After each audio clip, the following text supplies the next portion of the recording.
Quiet on the set. Can we please have quiet on the set?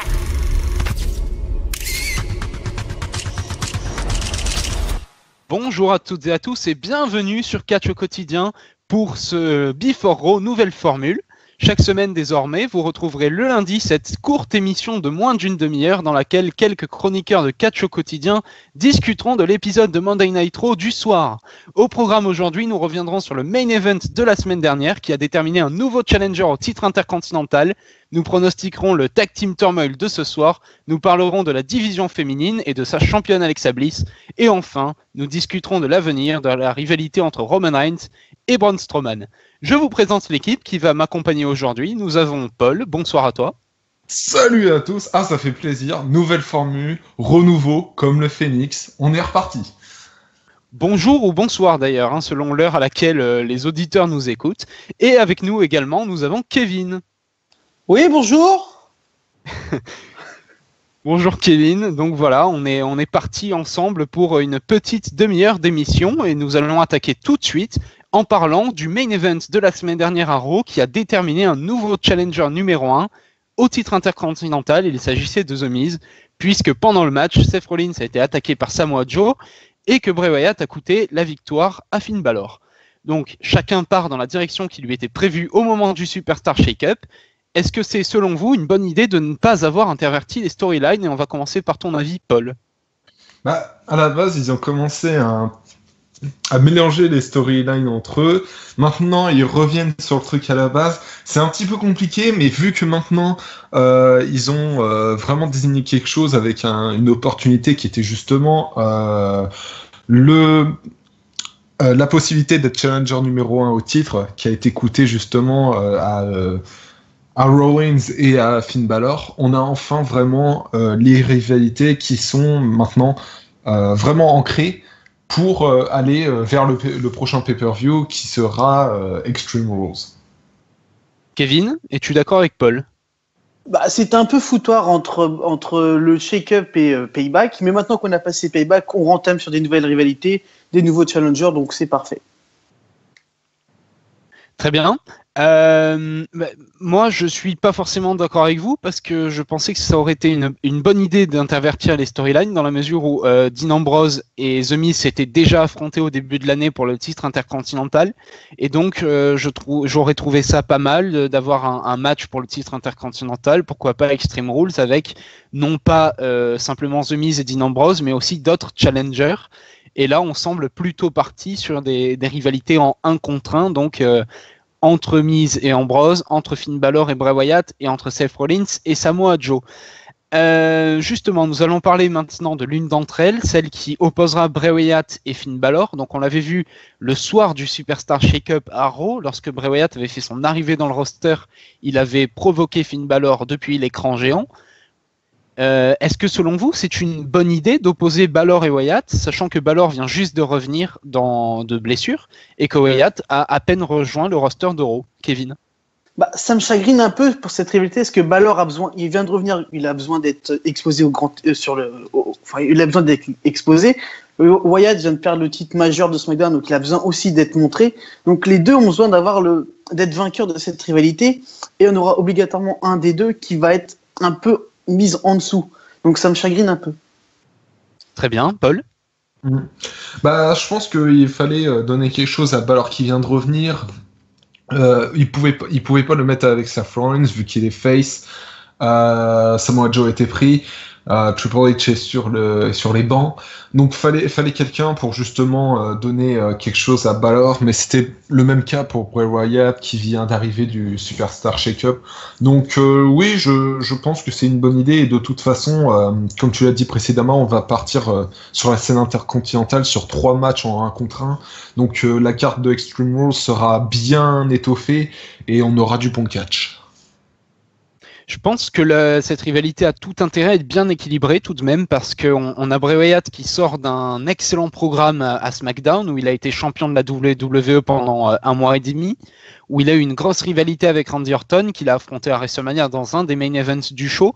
Et de l'autre côté, on a Finn Balor qui, on le sait, depuis son arrivée à Raw l'été 2016, est l'une des superstars les plus en vue du roster. Donc malheureusement, son premier règne de champion universal a été compromis par une blessure. Mais du coup, j'ai quand même la peur de voir Bray Wyatt servir de faire-valoir face à un Finn Balor sur le retour. Et je pense que la WWE a quand même tout intérêt à équilibrer la rivalité le plus possible et à faire en sorte que Bray Wyatt sorte quand même, ne serve pas seulement de faire valoir, mais qu'il sorte aussi grandi de cette rivalité, parce que tout simplement, il a été champion de la WWE et ça serait dommage de le voir retomber dans la mid-card aussi rapidement qu'il avait atteint le main event à SmackDown Live. Voilà, est-ce que vous avez un mot à ajouter sur Balor et sur Bray Wyatt, Kevin?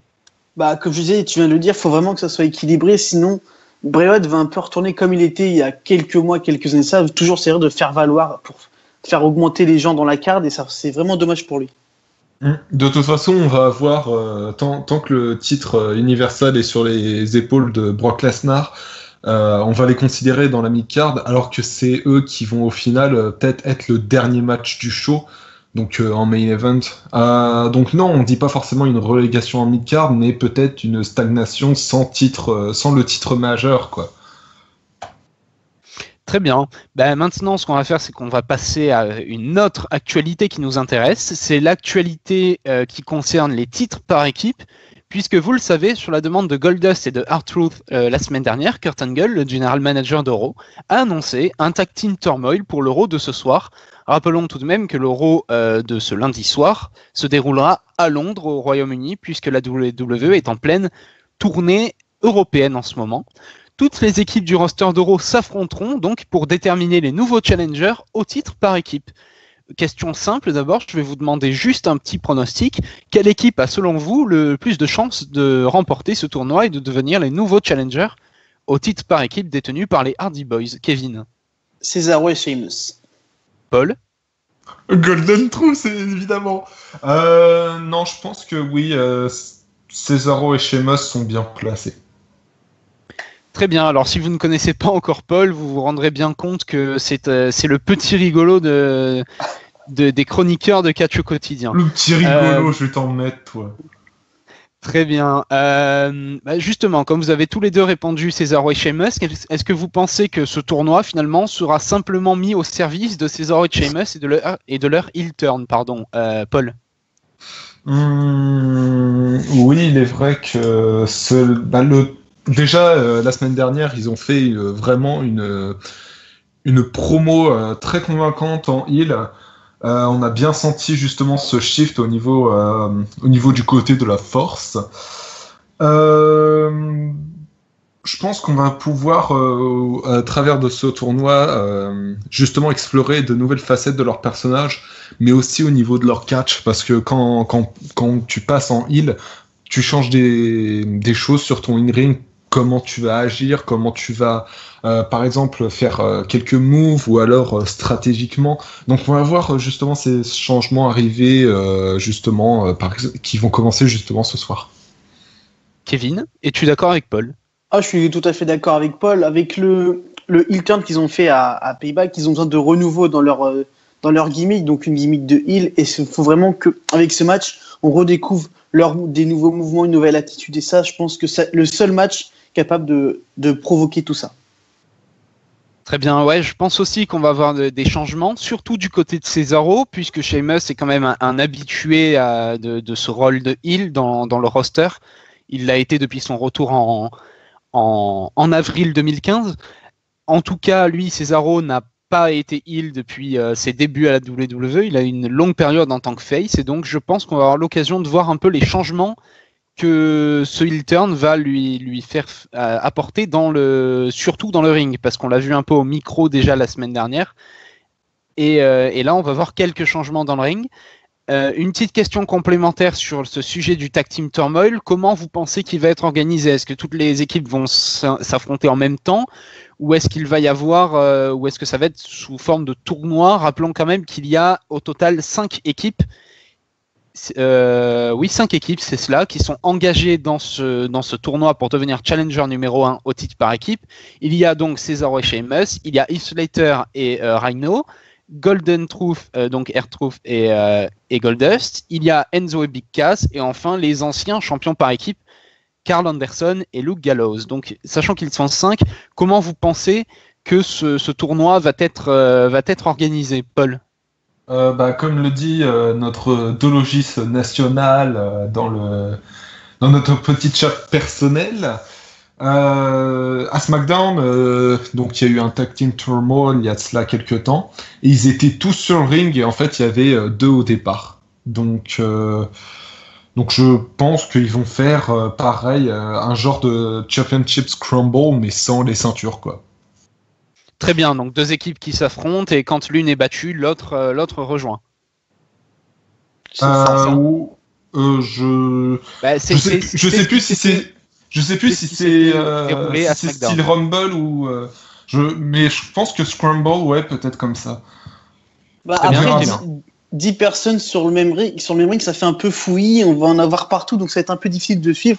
Donc je pense ils vont pas être tous sur le ring, il y en a qui vont aller à l'extérieur, etc. Hein. Ouais, mais c'est pour ça que le Scramble match est une meilleure niveau visuel, c'est ce qui rend le mieux, je pense. Peut-être. Voilà. Oui. Bon, on verra bien. Pour expliquer clairement comment ça se déroulait à SmackDown à nos auditeurs, il y a 2 équipes qui commençaient, 2 équipes choisies aléatoirement, en tout cas par la WWE. Et une fois que l'une était battue, une autre rejoignait. Et c'était la dernière équipe qui faisait le tombé sur la dernière équipe à être entrée qui remportait le poste, on va dire, de challenger numéro 1 au titre. Donc c'est assez inégal, mais ça a le mérite d'être assez clair sur le ring et de ne pas être le foutoir. Voilà, donc c'est ce genre de tournoi que nous devrions avoir ce soir à Londres pour l'épisode de Monday Night Raw. Après avoir parlé donc de la division par équipe, nous allons maintenant parler d'une autre division qui est très intéressante en ce moment à Monday Night Raw, c'est la division féminine et notamment sa championne, nouvelle championne depuis 1 semaine et 1 jour, Alexa Bliss. La semaine dernière d'ailleurs à Raw, elle a fait le tombé une nouvelle fois sur Bayley, une 2e fois consécutive en autant de nuits, dans un 8-woman tag team match. Est-ce que vous pensez que ce soir à Raw sera le moment de la rétribution pour Bayley? Ou est-ce qu'alors Alexa Bliss va confirmer sa supériorité sur l'ancienne championne, Paul? Je pense que ce qui va se passer ce soir, c'est vraiment une affirmation d'Alexa Bliss. Parce que faut dire qu'il y a des gens, des fois, qui ne regardent pas du tout, qui n'ont peut-être jamais regardé SmackDown. Donc vraiment, je pense qu'on va de plus en plus voir Alexa Bliss dans un rôle fort. Et je pense que ce soir, elle va être encore mise en position de supériorité face à Bayley pour pouvoir affirmer encore plus ce personnage. Une 3e fois consécutive, donc selon toi. Kevin, es-tu d'accord sur le fait que Alexa Bliss puisse prendre l'avantage une 3e fois consécutive contre Bayley? Je rejoins Paul, elle vient d'arriver à Raw. Elle a gagné le titre en quelques semaines, même pas. Donc il faut vraiment qu'elle soit crédible aux yeux de tous. Comme l'a dit Paul, il y a peut-être des gens qui ne regardent pas forcément SmackDown. Donc il faut vraiment la rendre crédible dans le roster de Raw. Et donc oui, je pense que sa supériorité va continuer durant les semaines à venir. Je pense quand même qu'il y a un risque avec ça, c'est que finalement Alexa Bliss, qui est quand même un petit format, comme j'ai l'habitude de dire, elle est petite, elle est pas très imposante physiquement. J'ai peur que finalement, si on essaie de la rendre trop crédible en la faisant battre Bayley ou dominer Bayley chaque semaine, au bout d'un moment, sachant que Bayley l'a fait quand même une tête de plus qu'elle à peu près, on a un problème qui se pose au niveau de la crédibilité, tout simplement, pas de la crédibilité d'Alexa Bliss, mais au niveau de la crédibilité du booking de la WWE. Donc je pense qu'au contraire, ce soir, c'est le bon moment pour faire en sorte que Bayley reprenne le dessus sur Alexa Bliss et montre qu'elle est capable quand même de rivaliser avec elle et de pourquoi pas récupérer son titre de championne d'Euro très bientôt. Le truc, c'est que ici, tu pourrais peut-être faire vraiment une storyline où tu mets vraiment Bayley, mais dos au mur pour récupérer son titre au prochain pay-per-view. Et vraiment pouvoir peut-être créer la surprise ou la délivrance. D'ailleurs, en parlant de prochaine défense de titre, le segment de la semaine dernière, toutes les women du roster d'Euro étaient réunies sur le ring autour de la nouvelle championne pour sa célébration. Est-ce que ce segment vous laisse penser que la prochaine défense de titre d'Alexa Bliss pourrait être un match avec plusieurs menaces, Kevin? Bah, j'ai l'impression qu'on revoit un peu ce qu'on a eu à WrestleMania, donc on tourne un peu en rond. On a eu le Fatal 4-Ways à WrestleMania, donc ça serait bien qu'ils changent un peu, qu'ils laissent les matchs à plusieurs de côté et qu'ils se concentrent plus sur les rivalités 1 contre 1 qui peuvent vraiment être bonnes avec des stipulations, comme là ça sera le cas Extreme Rules, avec des stipulations, des nouvelles stipulations pour les Whammies. Donc ça peut être vraiment bénéfique pour eux de faire des 1 contre 1. Bah, moi, quand je les ai vus tous sur le ring, je me suis dit, j'ai l'impression qu'ils vont refaire comme le match des Women's de SmackDown qui s'est déroulé à Mania, en fait. Qu'ils vont mettre tout le monde sur le ring. Donc, je me suis posé la question. On tourne un peu en rond. On a eu le Tag Team Turmoil, on a eu plusieurs à SmackDown. Là, on en a un rond. On va avoir un match, vous dites, à plusieurs avec les filles de SmackDown, on l'a eu à WrestleMania. On va peut-être l'avoir à Raw. Donc, ça fait un peu tourner en rond, je trouve. C'est pas sûr, c'est quand même moins le genre de booking qu'on a vu qu'on peut voir à Raw qu'à SmackDown quand même. On a moins l'habitude de voir des matchs où tous les gens de la division sont concernés. Même pour la division Cruiserweight, ils ne font pas ça. Je pense pas que ça soit le style de Raw. Alors on aura peut-être un match avec plusieurs menaces, pas uniquement Bayley, mais je doute qu'on ait tous les talents féminins du roster de Raw concernés dans la prochaine défense de titre d'Alexa Bliss. Comme je dis, c'est pas du tout le genre de booking qu'on a vu à Raw, qui est du genre à faire des matchs beaucoup plus propres entre guillemets, avec un peu moins de protagonistes, moins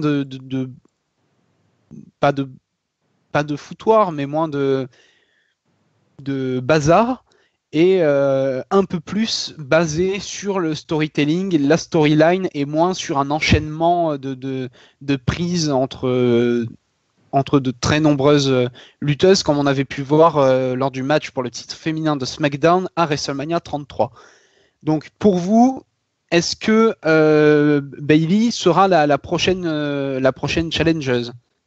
Oui, elle restera challengeuse à Extreme Rules. Et j'espère un match avec une nouvelle stipulation pour relancer la rivalité. Un peu d'intérêt là-dedans.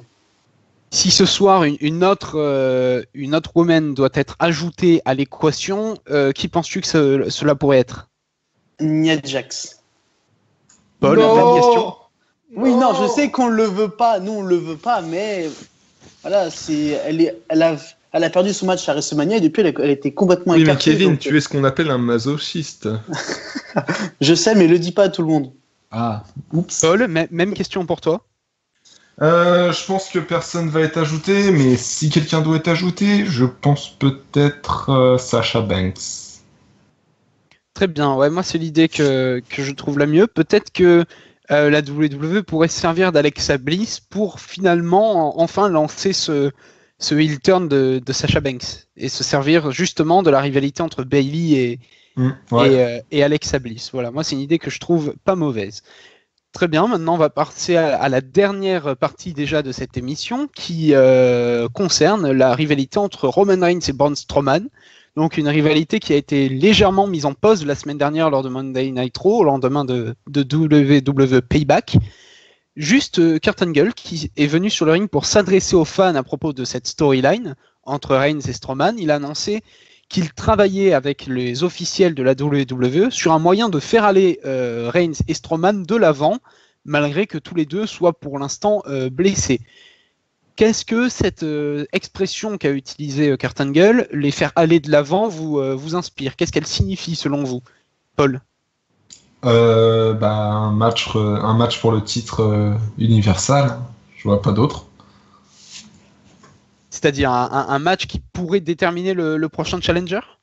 Non, ou un match directement pour le titre. Donc tu penses possible qu'ils ne s'affrontent pas au prochain pay-per-view alors que Brock Lesnar est annoncé pour le pay-per-view suivant? Possible. Ils pourraient peut-être partir sur un match triple menace, ou alors ils vont peut-être s'affronter et partir sur une égalité. Très bien. Sur un no contest à Extreme Rules et partir sur un triple threat. Kevin? Je suis pas d'accord avec Paul. Je pense qu'on aura un énième match entre les deux à Extreme Rules, avec là cette fois-ci une place de challenger pour Brock Lesnar au prochain pay-per-view. Et avec une stipulation, je pense qu'on est tous d'accord sur la stipulation qui peut être ajoutée sur ce match-là. Ça sera Extreme Rules, hein. Ça sera le main event. Hein. Oui, mais après, avec une stipulation, donc le ambulance match. Ambulance match ou Extreme Rules, Justement, c'est ce que j'allais vous demander. On va parler plus précisément de ce qui pourrait se passer ce soir, puisqu'on imagine que Roman Reigns et Braun Strowman seront présents pour le show à Londres. Est-ce que il peut se passer quelque chose de particulier ce soir? Et plus particulièrement, est-ce que vous pensez que la stipulation de l'ambulance match pour Extreme Rules pourrait être enfin annoncée alors qu'elle est attendue depuis plusieurs jours? Paul? Oui, c'est bien possible. Après, là, je me demande si c'est eux qui ont... s'ils décident de faire un ambulance match pour cette rivalité, qui va justement avoir le privilège d'avoir le Extreme Rules match qu'on a tous les ans. Donc peut-être pour Finn Balor et Bray Wyatt, mais après, ça, c'est une autre histoire. Très bien. Kevin, est-ce que tu penses que l'annonce peut être faite ce soir? Je pense pas, parce que c'est un show, comme on l'avait dit, qui sera à Londres, et donc du coup avec le décalage horaire, le show sera enregistré. Donc, et on a l'habitude, quand les shows sont en Europe, de pas avoir vraiment des excellents Raw ou des... En fait, c'est des Raw, il se passe pas grand-chose. Donc, sachant qu'il reste encore 4 semaines avant Extreme Rules, je pense qu'ils vont encore garder l'annonce de la stipulation pour la semaine prochaine. Très bon point que tu soulèves là, Kevin. C'est vrai que comme c'est en différé, il se pourrait qu'on n'ait pas d'annonce majeure sur la stipulation du match d'Extreme Rules. Sinon, qu'est-ce qui pourrait se passer d'autre? C'est qu'une bande de sales élitistes américains. Tiens, Paul, qu'est-ce que tu penses qu'il pourrait se passer d'autre ce soir pour faire avancer cette rivalité? Je sais pas s'ils sont annoncés pour ce soir. Parce que vu qu'ils étaient apparemment blessés la semaine dernière, je vois pas ce qui peut se passer. Soit il y aura rien et rien ne se passera de toute façon, ou alors peut-être un face-off mais rien de plus, quoi. Un face-à-face, point barre. Très bien, Kevin, quelque chose d'original qui pourrait faire avancer la rivalité?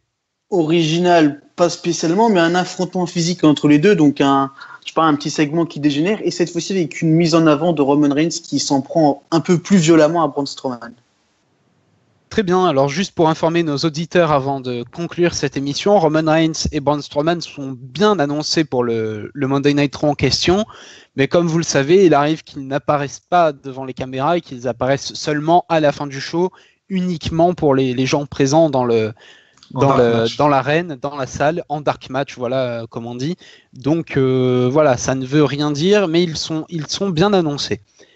Voilà, donc nous vous remercions d'avoir attentivement écouté ce premier Before Raw nouvelle formule. N'hésitez pas à mettre un pouce bleu si vous avez aimé sur la vidéo, à lâcher un petit commentaire, soit sur la vidéo YouTube, soit directement sur le site Catch au quotidien, et à vous abonner à notre chaîne YouTube. Dès demain, le Before SmackDown nouvelle formule également sera en ligne sur notre site internet. Nous vous donnons rendez-vous jeudi soir à 20h pour la toute première de l'émission Dans ton Catch, en direct sur YouTube et sur Catch au quotidien.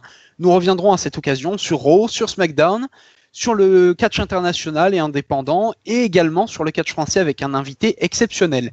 Et le Before de Raw sera de retour lundi prochain, à jeudi 20h, en direct sur CAQ, et d'ici là, profitez bien de Raw et profitez bien de votre lundi.